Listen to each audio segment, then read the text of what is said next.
The friendship tax is a real thing that happens to a lot of high earners. And the reason it causes so much discomfort is precisely because it lives at the intersection of money and love. Two things we are not great at talking about separately, let alone together. Who the f*** am I to tell you what to do with your money? My name is Priya Malani, currently managing millions of hardworking dollars. Enough foreplay. Let's talk Money. Welcome to the F word. Smart money. No bull.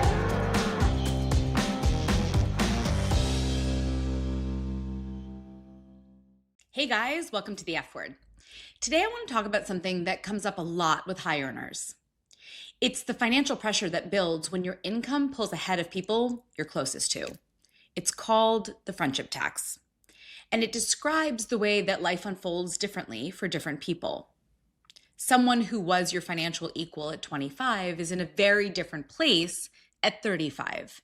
And what happens in that gap is interesting. Friendship doesn't change, but the financial dynamic does. And nobody has a script for how to handle it. That's what we're talking about today. The friendship tax, what it costs, why it's so hard to navigate, and why you're not alone in feeling it. So let's get into it. Here's a scenario I want you to think about. You have a core group of friends, some from college, some from your first job, some you've just accumulated over the years the way we do. You all started out in more or less the same place financially.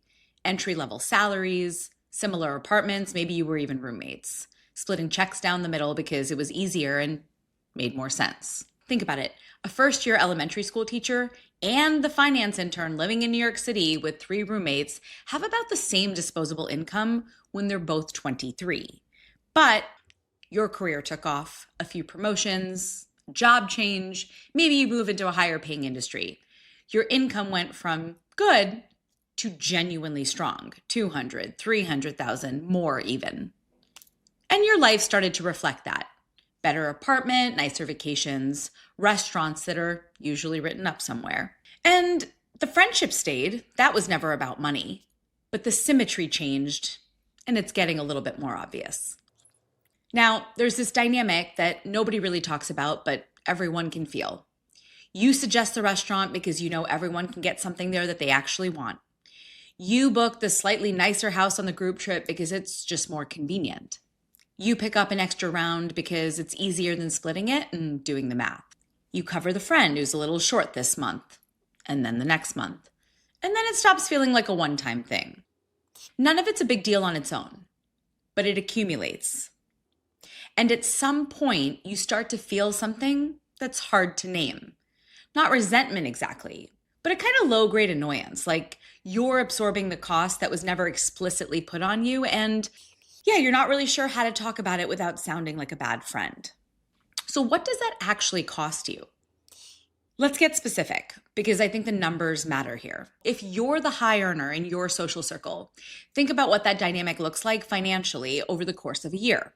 You're probably picking up the difference more often than you realize. That extra bottle of wine, the Uber because splitting fares is beneath you, the tab when the group goes somewhere and a few people order like they're not paying. Call it $100 to $200 a month in small moments of generosity that feel just too trivial to track, but aren't actually trivial. That's $2,400 a year. Now, what about group trips where you either pay more for a better room because you want it, and it feels weird to make everyone else stay somewhere where you don't want to be?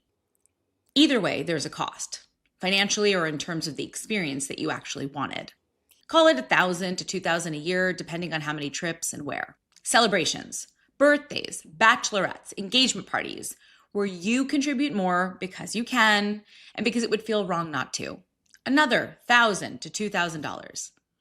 Add it up, and you're potentially looking at around $4,000 to $8,000 a year flowing out of your finances and into the social contract of a friendship where you just happen to be the person with the most.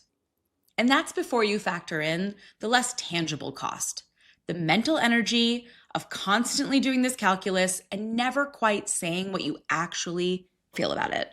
To be clear, I'm not against generosity or remotely suggesting that life is fair. But I think it's worth noting.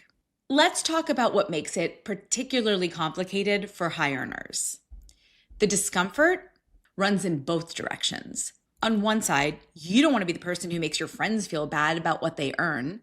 You remember what it felt like to be early in your career, to feel that gap between yourself and someone else with more. And you'd never want to create that feeling for somebody you care about. So you absorb the cost. You make it easy. You have the ability to cover it, so you don't say anything. On the other side, the cultural narrative around making good money is that you don't get to complain. You make $300,000 a year. What exactly is your problem? So even when something genuinely bothers you, there's a layer of self-censorship that kicks in. You talk yourself out of having the feeling before you've even fully had it. The result is that a lot of high earners are carrying a financial dynamic in their friendships that they've never talked about because it feels simultaneously too small to raise and too loaded to touch. And silence doesn't make the tension go away. It actually just makes it way harder to address. Again, I want to acknowledge that the awkwardness goes both ways because I've lived the other side of it too. One of my college roommates and her husband exited their company a few years ago. We're talking several $100 million. Now, we've been friends for over 20 years. And we used to split every bill down the middle without even thinking about it. It was just what we did. Now, we all kind of know that she's going to pick up the tab, but nobody wants to assume, so we still reach for our cards. She'll organize a holiday dinner and show up with $200 in Christmas gifts, and while we do bring gifts too, it's just not on that level. Her generosity is genuine. She keeps saying how fortunate they are, and I know she means it. But it puts a different kind of weight on the people around her, even the ones who love her and have known her forever. I make good money, but in that relationship, I am absolutely the broke friend. And it's awkward in a way that even 20 years of friendship doesn't fully dissolve. There's something else going on here that I think is worth noting. When your income changes significantly, your financial identity changes too. The way you think about money, what feels like a reasonable amount to spend, what feels like a stretch, all of that recalibrates. And that's a good thing. That's your financial life growing with your income, the way it absolutely should. But your friendships don't automatically recalibrate with you. And that's where it gets sticky. The people who knew you when you were splitting a $24 pitcher at the bar still know you as that same person on some level. And there can be a real tension between the financial life you're building and the social context you're still operating in, especially now that you're dropping $24 on a cocktail without thinking twice. Some people manage this by essentially living two financial lives, spending freely when they're on their own or with people at a similar income level, and compressing when they're with friends who don't share that context. That works up until a point, but it also means you're never fully in either place. And over time, that starts to kind of feel like its own cost. And frankly, unless you're the world's best actor, you're not really fooling anyone. So the question worth sitting with is, are your friendships evolving alongside your financial life, or are you managing a gap between the two that's getting wider without anyone acknowledging it? Real quick, if you've ever seen your paycheck hit your checking account and thought, where the hell does it all go? You're not alone. If you're in your 30s making six figures, it's time to get your financial shit together. Go to stashwealth.com and book a call. All right, back to the episode. I want to be clear that noticing you're carrying more financial weight in your friendships than feels right doesn't make you a bad friend. It doesn't mean you love your people less, and it definitely doesn't mean you're selfish or have lost perspective on your own privilege. The friendship tax is a real thing that happens to a lot of high earners, and the reason it causes so much discomfort is precisely because it lives at the intersection of money and love. Two things we are not great at talking about separately, let alone together. So let me just say, you're allowed to have feelings about it. You're allowed to want some reciprocity, even if it doesn't look the same as what you're putting in. You're allowed to think about what your friendships are costing you, financially and emotionally, and then decide whether the current arrangement is actually working. That's not a betrayal of your friendship. That's literally just being honest with yourself. Now, I'm not going to give you a formula for this because there isn't one, Friendships are way too personal and too varied for a universal playbook. But here's what I think is actually useful. Start by getting clear on that number we talked about. Most people have no idea what they're actually spending on their social life, and even less idea how much of that is driven by the income gap dynamic specifically. Add it up for a year, the dinners, the trips, the casual generosity, the moments where you absorbed a cost because it was just easier. Just know that number, because you can't make a decision about it or about how to move forward if you don't know where you're starting from. Next, get comfortable with the idea that you can be generous without being a financial shock absorber. Generosity is a choice. Subsidizing a social dynamic you've never agreed to is something else entirely. It's worth knowing which one you're doing. And finally, and this is the hard one, consider whether some of these friendships need an honest conversation. Not about money specifically, but about how the relationship is evolving. The friendships that can handle that conversation are usually the ones worth having it in.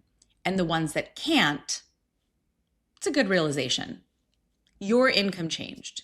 Your life changed. And the friendships worth keeping are usually the ones with enough emotional maturity on both sides to acknowledge that, even when the conversation is uncomfortable. Again, you don't have to make it about money, but you should be clear about your boundaries and have that number in mind. Doesn't have to be a betrayal of the history. You're just being honest with a friend. Okay, before I let you go, I always end the show with a segment called Best Bite. I'm a big foodie and I love to share something that I've had recently that blew my mind. A few weeks ago, I told you guys about the chrysanthemum salad at Don Angie's, which was insane, but so was the other thing I ordered. So I wanted to mention it here as my best bite because it absolutely was. It was the sourdough pasta cacciatore. It had sausage and olives in it, and I would literally order it again in a heartbeat. So highly recommend if you can get to Don Angie's in the Village. I sat at the bar, had a cocktail, salad, pasta. It was awesome. To close, the friendship tax is one of those things that a lot of high earners feel and almost no one talks about. It's uncomfortable in a very specific way. Now, it's not a financial emergency and it's definitely not a crisis. But it is something that sits in the background of some of your closest relationships, perhaps costing you more than you may have realized. If today gave you the language for something you've been feeling but didn't know how to talk about, that was the whole point, because you're not the only high earner navigating this. If you're not already following this show, please take a second to like, follow, subscribe wherever you're listening. It helps more people find the show and helps more people get to an honest conversation with their money. All right, that's it for today. Thanks for listening. See you next time.